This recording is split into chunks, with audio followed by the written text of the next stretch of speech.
வாங்க வாங்க வாங்க. வணக்கம்மா. வாங்க. எப்படி இருக்கீங்க? நல்லா இருக்கேன். நீங்க எப்படி இருக்கீங்க? நல்லா இருக்கேன். வாங்க உள்ள வாங்க. வாங்க வாங்க வாங்க வாங்க உட்காருங்க. வாங்க. நீங்க உட்காருங்க. பேசிக்கிட்டு இருங்க. நான் போய் காஃபி எடுத்துட்டு வரேன். சரிம்மா. ரங்கநாதா, நான் உங்க வீட்டுக்கு வந்து ரொம்ப நாள் ஆச்சு. அப்பெல்லாம் உங்க வீடு கலகலன்னு இருக்கும். இப்போ உங்க வீட்டை பாக்குறதுக்கு ஒரு மாதிரி வெறுமையா தெரியுதுப்பா. என்ன சார் அப்படி சொல்லிட்டீங்க? உங்களுக்கு வேணா இப்ப எங்க வீட்டை பார்க்கும்போது வெறுமையா தெரியலாம். ஆனா எனக்கோ என் பொண்டாட்டி அம்சவல்லிக்கோ என்னைக்குமே இந்த வீடு வெறுமையா தெரியவே தெரியாது. காரணம் என்னன்னா என் 3 பெண்களும் என்ன பெருசா வெளிநாட்டுக்கா போயிட்டாங்க. பக்கத்துல இருக்கிற விருகம்பாக்கத்துல தானே இருக்காங்க. எப்ப வேணா நினைச்சா ஒரு நட போய் பார்த்துட்டு வந்துட போறோம். அவ்வளவுதானே. எடுத்துட்டு வா கொடு. சாப்பிடுங்க சார். தேங்க்யூ.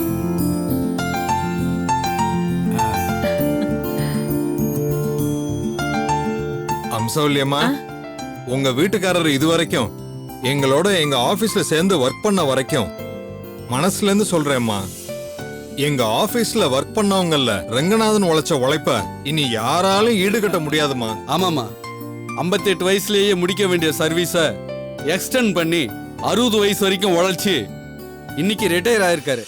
இனிமே ரங்கநாதன் ஆபீஸ்க்கு வரமாட்டாருங்கிறத நினைக்கும் போது மனசுக்கு ரொம்ப கஷ்டமாதாமா இருக்கு.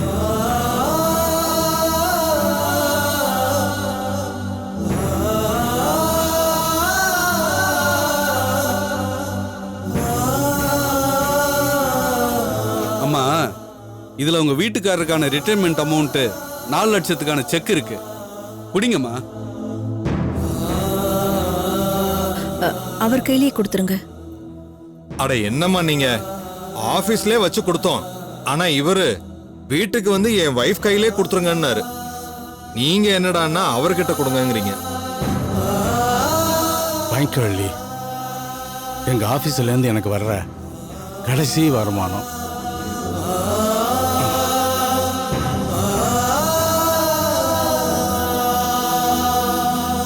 ரங்கநாதன், இந்த பணத்தை ஏன் கடைசி வருமானம்னு சொல்றீங்க? இனிமே நீங்க உட்கார்ந்து சாப்பிடுறதுக்கான முதல் இன்வெஸ்ட்மெண்ட்னு சொல்லுங்க. அவர் என்ன சொல்ல வர்றாருன்னு புரியலையே ரங்கநாதன். இந்த பணத்தை அப்படியே பேங்க்ல போட்டுருங்க. மாசம் வர்ற வட்டி பணம் உங்க 2 பேரோட செலவுக்கு போதுமானதா இருக்கும். அதை விட்டுட்டு அவங்களுக்கு கொடுக்குறோம் இவங்களுக்கு கொடுக்குறோன்னு தயவு செஞ்சு இந்த பணத்தை பங்கு போட்டுறாதீங்க. அப்புறம் ரொம்ப கஷ்டமாயிடும். ஆமா ரங்கநாதன், இப்போ உங்ககிட்ட இவ்வளவு பணம் இருக்கிறது தெரிஞ்சா உங்களை விட்டு போன சொந்தம் எல்லாம் உங்களை தேடி வருவாங்க. இனிமே உங்களை நாங்க பாத்துக்கிறோம், எங்க கூட வந்துருங்கன்னு ஆளாளுக்கு ரொம்ப அக்கறையா பேசுவாங்க.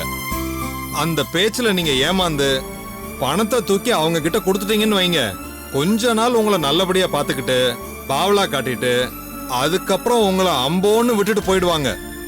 அதனால 2 பேரும் இந்த உலகத்தை புரிஞ்சு நடந்துக்குங்க. சரி, செக்க 2 பேரும் சேர்ந்தே வாங்கிக்கணும். அப்ப நாங்க வர்றோம் ரங்கநாதா.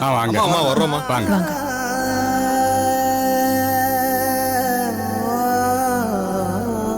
அவங்க சொல்றது ஒரு வகையில சரிதாங்க.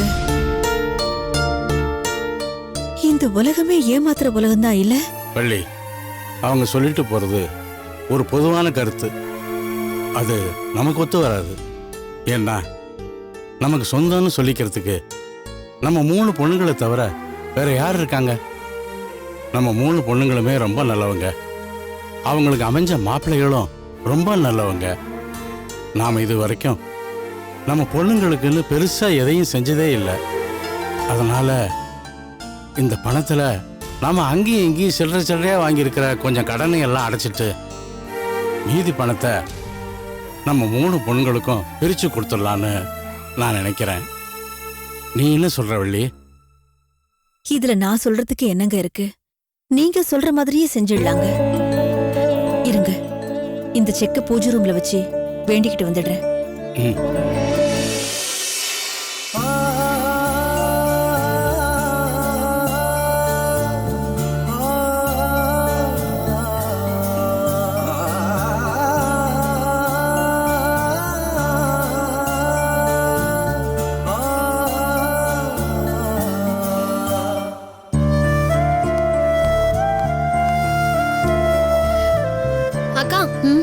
என்னக்கா நீ இவ்ளோ லேட்டா வர? அதை ஏண்டி கேக்குற? வர வழியில திடீர்னு பஸ் பிரேக் டவுன் ஆயிடுச்சு. அடுத்த பஸ் இப்ப வரும் அப்ப வரும்னு வெயிட் பண்ணி பஸ் மட்டும் இல்ல ஒரு ஷேர் ஆட்டோ கூட வரல. அதான் வேற வழி இல்லாம நடந்தே வரேன். சரி நந்தினி, இப்பயாவது வந்து சேர்ந்தியே. சரி சரி, டைம் ஆகுது. சீக்கிரமா கை கால் முகம் கழுவிட்டு புடவை மாத்திட்டு வா, அம்மா வீட்டுக்கு போயிட்டு வந்துடலாம். என்னக்கா, எதுக்கு அம்மா வீட்டுக்கு? என்ன விஷயம்? ஓ, என்ன விஷயத்தை மேடம் மறந்துட்டீங்களா? ரொம்ப நல்லா இருக்கே. ஏய், கிண்டல் பண்ணாத. என்ன விஷயம்னு சொல்லு. என்ன நந்தினி இப்படி கேக்குற? இன்னைக்கு அப்பா ரிட்டையர்மெண்ட் ஆகுறாரு. அவரை போய் பார்த்து பேசிட்டு வரலான்னு காலையில பேசிட்டு இருந்தோம்ல. சாரி சாரி சாரி, இது எப்படி நான் மறந்தனே தெரியல. சரிக்கா, ஒரு 5 நிமிஷம் நான் ரெடி ஆயிட்டு வந்துடுறேன். அம்மா நந்தினி, நானும் ரெடியா தான் இருக்கேன். என்னையும் கூட்டிட்டு போறீங்களா? என்னத்த கேள்வி இது? வாங்க போயிட்டு வந்துடலாம். அம்மா மட்டும் தான் வரணுமா? நாங்களாம் வரக்கூடாதா?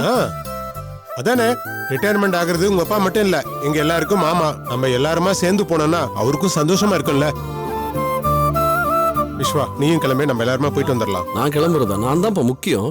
ரிட்டையர்மெண்ட் மேட்டர்ல நான் மாமாக்கு சீனியர் இல்லையா?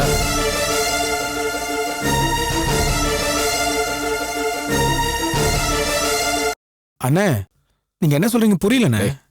அவர் ஒரு 40 வருஷம் கஷ்டப்பட்டு உழைச்சி இப்பதான் ரிட்டையர் ஆயிருக்காரு. நான் இப்பவே ரிட்டையர் ஆயிட்டு சும்மா தானே இருக்கேன் வீட்டுல.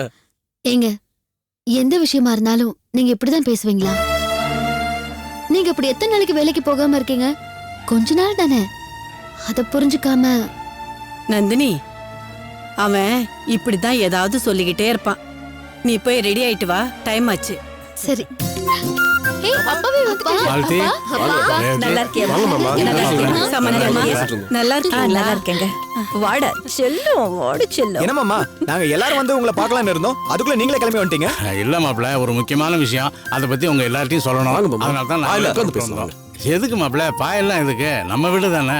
சொல்லுங்கப்பா, என்ன முக்கியமான விஷயம்? அது ஒண்ணும் இல்லம்மா, ரிட்டையர்மெண்ட் செட்டில்மெண்ட் பணம் ஒரு 4 லட்சம் ரூபாய் எனக்கு வந்தது. அங்கே எங்கே சுற்றி சுற்றி வாங்கியிருந்த சின்ன சின்ன கடன்லாம் அழைக்கிறதுக்கு 1 லட்சம் ரூபாய் செலவாகி போச்சு. மிச்சம் இருக்கிற 3 லட்சம் ரூபாயை உங்கள் 3 பேருக்கும் ஆளுக்கு 1 லட்சமாக பிரித்து கொடுத்துடலான்னு நானும் உங்கள் அம்மாவும் முடிவு பண்ணியிருக்கோம். அதை நீங்களும் மாப்பிள்ளைகளும் மறக்காமல் வாங்கிக்கணும். மாமா ப்ளீஸ், தயவு செஞ்சு அதெல்லாம் நினைச்சு கூட பார்க்காதீங்க. நீங்க இத்தனை வருஷம் உழைச்சதுக்கு உங்களுக்கு வந்திருக்கிற பணம் அது நியாயமா நீங்க தான் வச்சுக்கணும். அதை போய் எங்களுக்கு கொடுத்துட்டு இருக்கிறது அது சரி வராது. அதையும் தாண்டி நீங்க யாருக்காவது கொடுக்கணும் அப்படின்னு நினைச்சீங்கன்னா எங்களை விட்டுருங்க. மாலதி ரேவதி கொண்டா கொடுங்க. என்னது? என்ன விஸ்வா, எங்களை இப்படி பிரிச்சு பேசுற? இல்ல பிரிச்சு என்னென்ன, நீங்க மாமா கிட்ட என்ன சொல்லிருக்கணும்? மாமா, அந்த பணத்தை யாருக்கும் தர வேண்டாம், நீங்களே வச்சுக்கங்கன்னு சொல்லிருக்கணும். அதை விட்டுட்டு உங்களுக்கு வேண்டாம் எங்களுக்கு மட்டும் கொடுன்னு சொல்றீங்களா? என்ன அர்த்தம் அது? நாங்க மட்டும் வாங்கிக்கணுமா? அப்படி சொல்லலடா நானு. நம்ம எல்லாரும் ஒரே வீட்லயே கூட்டு குடும்பமா இருக்கிறதுக்கு அர்த்தம் என்ன? எல்லாரும் ஒரே கருத்தோட இருக்கணுங்கிறதுக்காக தானே. இப்படி ஆளாளுக்கு ஒரு கருத்தோட இருந்தா அது நல்லாவா இருக்கும்? ஐயோ, நான் அப்படி சொல்லல சுந்தர். என்னங்க மகேஷ், விஸ்வா ஏதோ சொல்ல தெரியாம சொல்லிட்டாரு. தயவு செஞ்சு தப்பா எடுத்துக்காதீங்க.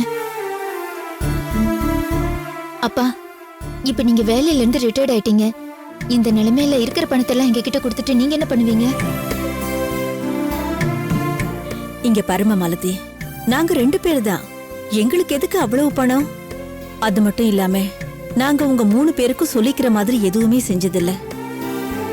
அதனால இந்த பணத்தையாவது வாங்கிக்கோங்க. வாங்கிக்கம்மா. அம்மா, என்ன பேசுறீங்க நீங்க? நீங்க எங்களுக்கு எதுவுமே செய்யாம தான் நாங்க இவ்வளவு தூரம் வளர்ந்து நிக்கிறோமா? பிள்ளைங்களுக்கு தேவைப்படுறதெல்லாம் உடனே உடனே நிறைவேற்றி வைக்கிறவங்க தான் சரியான அப்பா அம்மான்னு இல்ல. எங்களோட கஷ்ட நஷ்டம் எந்த நேரத்துல எப்படி இருந்தாலும் எந்தவித சலிப்பும் இல்லாம உடனே ஓடி வந்து பங்கெடுத்துக்க தயாரா இருக்கீங்க பாருங்க. அதுவே எங்களுக்கு பெரிய விஷயமா. நீங்களும் நல்ல அப்பா அம்மா தான். நீங்க எங்களுக்கு அப்பா அம்மாவை கிடைச்சதுக்கு நாங்க 3 பேரும் பெரிய புண்ணியம் பண்ணிருக்கோம். இங்க பாருங்கம்மா, அந்த புண்ணியமே எங்களுக்கு போதுமா, வேற எதுவும் வேண்டாம். இல்லம்மா, அது வந்து அப்பா, ஏன்பா இப்படி பிடிவாதம் பிடிக்கிறீங்க? நாங்க எல்லாருமே ஏதோ ஒரு வேலை செஞ்சு சம்பாரிச்சுக்கிட்டு தான் இருக்கோம். எங்களுக்கு நீங்க எதுவும் தர வேண்டாம், தரவும் கூடாது. அப்படி பார்க்க போனா நாங்க தான் உங்களுக்கு தரணும். ஐயோ, அத புரிஞ்சுக்கிட்டு தயவு செஞ்சு அமைதியா இருங்கப்பா. இல்லம்மா, எல்லாரும் தயவு செஞ்சு. மாமா ப்ளீஸ், நான் எமோஷனலா பேசல, ரொம்ப பிராக்டிக்கலா பேசுறேன். இந்த ஏஜ்ல உங்க 2 பேருக்கு தான் அந்த பணம் ரொம்ப யூஸ்ஃபுல்லா இருக்கும். நாளைக்கு நீங்க யார் கையும் எதிர்பார்த்து இருந்துடக்கூடாது. முன்னாடி மாதிரி இருந்தா கூட பரவாயில்ல, இன்னைக்கு நாங்களுமே கஷ்டப்பட்டுக்கிட்டு இருக்கோம். என்னைக்கு எங்க நிலைமை எப்படி இருக்கும்னு தெரியாது. அதனால வந்திருக்கிற பணத்தை நீங்க உங்க 2 பேருக்கும் பத்திரமா ஃபியூச்சருக்கு வச்சுக்கிறதா நல்லதுன்னு நான் நினைக்கிறேன். ப்ளீஸ். மாப்பிள்ள,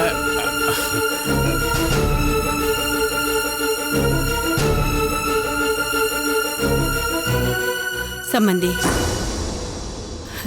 எந்த நிலைமையிலையும் நீங்க இருக்கிற பணத்தை எல்லாம் பிள்ளைங்களுக்கு கொடுக்கணும்னு நினைக்கிறது உங்களோட பெருந்தன்மை. ஆனா இவ்ளோ தூரம் வற்புறுத்தியும் அந்த பணத்தை வாங்கிக்க யாரும் தயாரா இல்லைங்கும் போது விட்டுடுங்க.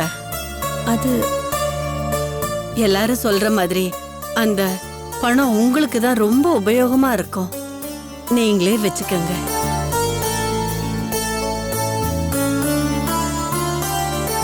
சரின்னு சொல்லுங்கப்பா. அப்பா சரின்னு சொல்லுங்க. சரின்னு சொல்லுங்கப்பா. சரின்னு சொல்லுங்க மாமா. ப்ளீஸ் மாமா, சொன்ன கேளுங்க. மாமா என்ன யோசிச்சுக்கிட்டு இருக்கீங்க? சரின்னு சொல்லுங்க.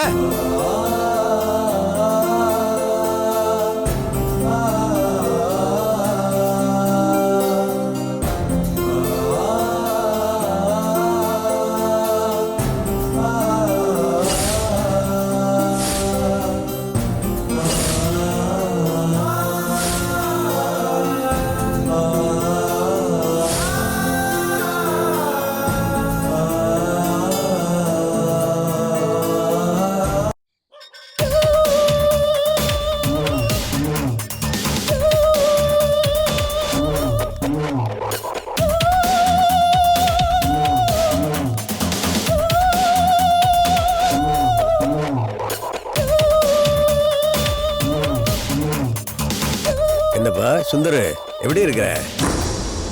நான் எப்படி இருந்தா உங்களுக்கு என்ன? என்னப்பா இப்படி கேட்டுட்ட? அப்போ என் மேல இருக்கிற கோபம் இன்னும் போகலையா? இத பாருங்க, நீங்க எங்களோட ஹவுஸ் ஓனர். இதை தவிர உங்களுக்கு எனக்கு வேற என்ன சம்பந்தம் இருக்கு? உங்க மேல நான் எதுக்குங்க கோவப்படணும்? அட என்னப்பா நீ, நான் தான் உண்மை என்னன்னு தெரியாம உன் மேல தப்பா பழிய போட்டுட்டேன். அதுக்காக என் தகுதியை மீறி இறங்கி வந்து உன்கிட்ட நேத்தே மன்னிப்பும் கேட்டேன்ல. இதுக்கப்புறமும் ஏன்பா என்னை எதிரியாவே பாக்குற? ஏமா மாலதி, நீயாவது உன் புருஷன்கிட்ட எடுத்து சொல்லக்கூடாதா? என்னத்தங்க எடுத்து சொல்றது? நீங்க தெரிஞ்சு பழி போட்டாலும் தெரியாம பழி போட்டிருந்தாலும் அவமானப்பட்டது இவருங்க. அந்த வலியும் வேதனையும் அவர் மனசுல இருந்து தானா போகணுமே தவிர நான் எடுத்து சொல்லலாம் போக வைக்க முடியாதுங்க. அட என்னம்மா நீ இப்படியே பேசிட்டு இருக்க? கோபதாபத்துல யாருமே 1-2 வார்த்தையை முன்ன பின்ன பேசுறது சகஜம்தான். அது மாதிரிதான் நானும் பேசிட்டேன், தப்புதான். இத பார் சுந்தர், நடந்ததை மறந்துட்டு நாளையில இருந்து திரும்பவும் என்கிட்ட வேலைக்கு வந்துருவா. என்ன நான் சொல்றது?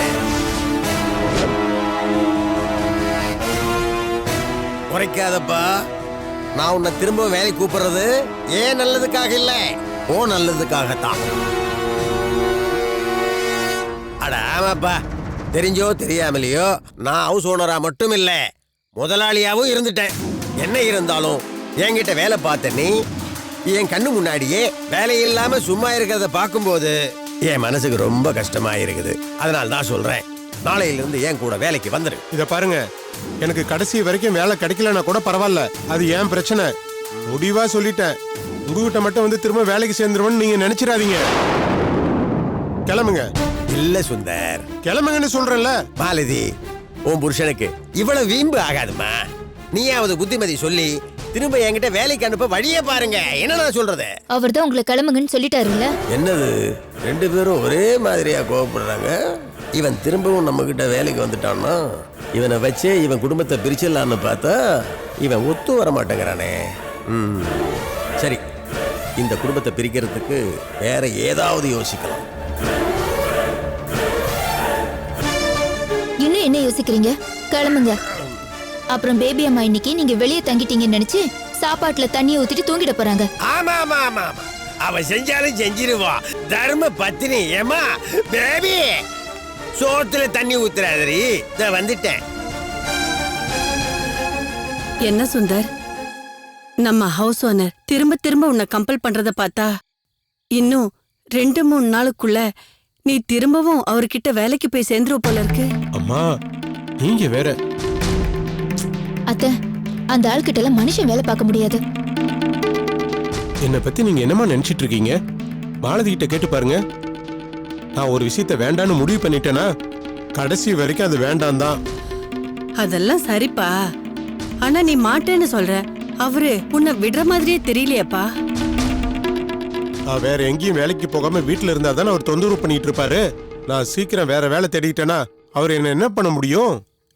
சுந்தர், நீ வேலை தேடி அங்கேயும் இங்கேயும் அலையறத விட நம்ம கவுன்சிலர் ஒய்ஃப் இருக்காங்கல்ல, அவங்க கிட்ட உதவி கேட்டா உனக்கு ஆட்டோமேட்டிக்கா ஏதாவது ஒரு வேலைக்கு உதவி பண்ணுவாங்கப்பா.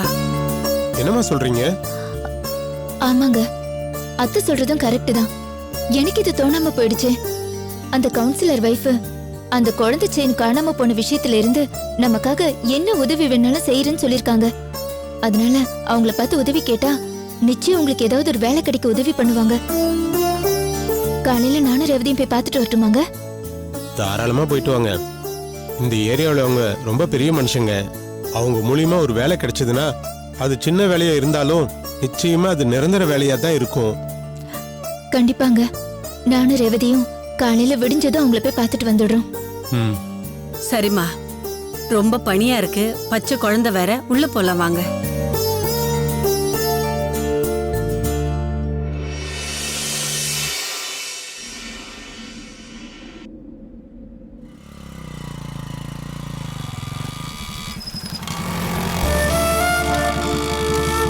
நான் ஒரு டீ போடணும்.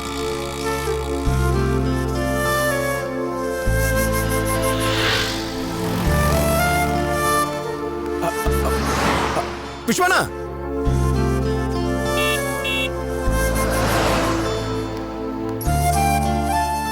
அண்ணா இன்னொரு டீ போடு. சரிப்பா. என்னடா இங்க நின்னுட்டு இருக்க? இல்லண்ணே, பக்கத்துல ஒரு கொரியர் கொடுக்க வந்தேன். அப்படியே டீ சாப்பிடலான்னு. டீ சாப்பிடுறீங்களாண்ணே? அதெல்லாம் வேணாம்ப்பா, கிளம்புறேண்ணா. ஏன்னா டீ தானே சாப்பிடுங்க. அப்புறம் என்ன இந்த பக்கம் வேலை தேடி வந்தீங்க? வேற என்னத்தை தேடுறது? வேலை தான் தேடிக்கிட்டே இருக்கேன், கிடைக்கதான் மாட்டேங்குது.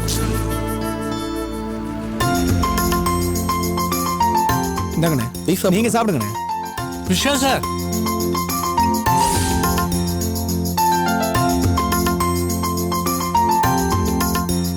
என்ன சார் அப்படி பாக்குறீங்க?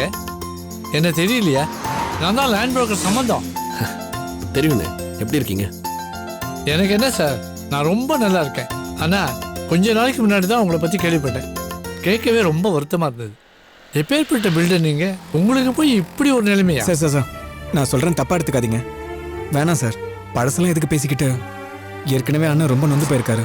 என் அண்ணனை தெரிஞ்சவருன்னு சொல்றீங்க. உண்மையிலேயே என் அண்ணன் மேல அக்கறை இருந்தா உங்களுக்கு தெரிஞ்ச கம்பெனில எங்க அண்ணனுக்கு ஒரு வேலை வாங்கி கொடுங்களேன். என்ன தம்பி சொல்றீங்க? சார் எப்படி வாழ்ந்தவர், அவர்கிட்ட எவ்வளவு பேர் வேலை செஞ்சிருக்காங்க, அவர் போய் இன்னொரு கம்பெனில வேலை செய்யறதா? இதோ பார் தம்பி, என்னை பொறுத்தவரையிலும் அப்பவும் சரி, இப்பவும் சரி, எப்பவும் சரி, அவர் முதலாளி தான். நீங்க சரின்னு சொல்லுங்க, நாளைக்கே நான் அதை ப்ரூவ் பண்ணி காட்டுறேன். புரியல. எனக்கு தெரிஞ்ச ஒரு பார்ட்டி கிட்ட சின்னதா ஒரு ப்ராப்பர்ட்டி இருக்கு. இடம் 850 ஸ்கொயர் ஃபீட் தான். அது இருக்கிற ஏரியா ரொம்ப வேல்யூபிளான ஏரியா.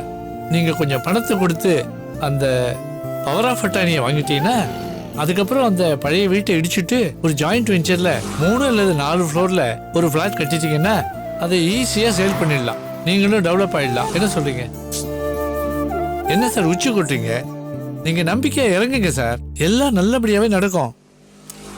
அண்ணே, உங்களுக்கு தெரியாதானே, புதுசு மாதிரி பேசுறீங்க. ஜேவினாலும் குறைஞ்சபட்சம் ஒரு 20-30 ரூபா நான் என் கையில இறக்க வேண்டாமா? அவ்வளவு காசுக்கு நான் எங்க போவேன் இப்போ? அதெல்லாம் இப்பவே ஏன் சார் யோசிக்கிறீங்க? முதல்ல பார்ட்டி கிட்ட 2-3 லட்சம் பணத்தை கொடுத்து பவரை வாங்குங்க. அப்புறம் அந்த வீட்டை இடிச்சுட்டு நீங்க கட்டப்போற பில்டிங்கோட லே அவுட்டை ஃபிளக்ஸ் பண்ணி பேனர் வச்சுடலாம்.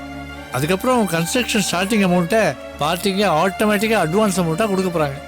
பில்டிங்கை கட்டி முடிச்சுட்டு ஓனருக்கு ஒரு ஃப்ளாட்டை கொடுத்துட்டு மீதி ஃப்ளாட்ஸ் எல்லாம் நீங்கள் சேல் பண்ணிடலாம் சார். சார், இதெல்லாம் நான் உங்களுக்கு சொல்லி தெரிய வேண்டிய அவசியமே இல்லை, உங்களுக்கே தெரியும். யோசிக்காம இறங்குங்க சார், எல்லாம் நல்லபடியாகவே நடக்கும்.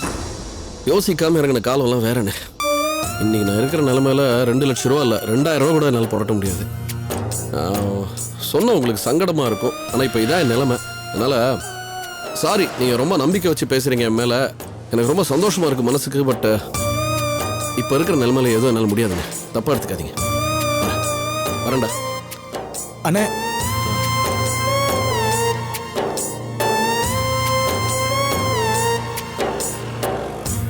என்ன தம்பி இது? விஸ்வா சார் எவ்வளவு நம்பிக்கையான ஆளு, இப்படி ஒரு அவநம்பிக்கையா பேச போறாரு. தம்பி நீங்க தான் அவருக்கு எப்படியாவது எடுத்து சொல்லணும். இந்த ஜேவி ப்ராஜெக்டை கையில் எடுக்கலான்னு சாருக்கு ஒரு சின்ன நம்பிக்கை வந்தாலும் உடனே என்னை வந்து பார்க்க சொல்லுங்க. நான் டெய்லி காலையில் 9 மணிலேருந்து 12:30 மணி வரையிலும் இந்த டீ கடையில் தான் இருப்பேன். நான் வரேன் தம்பி.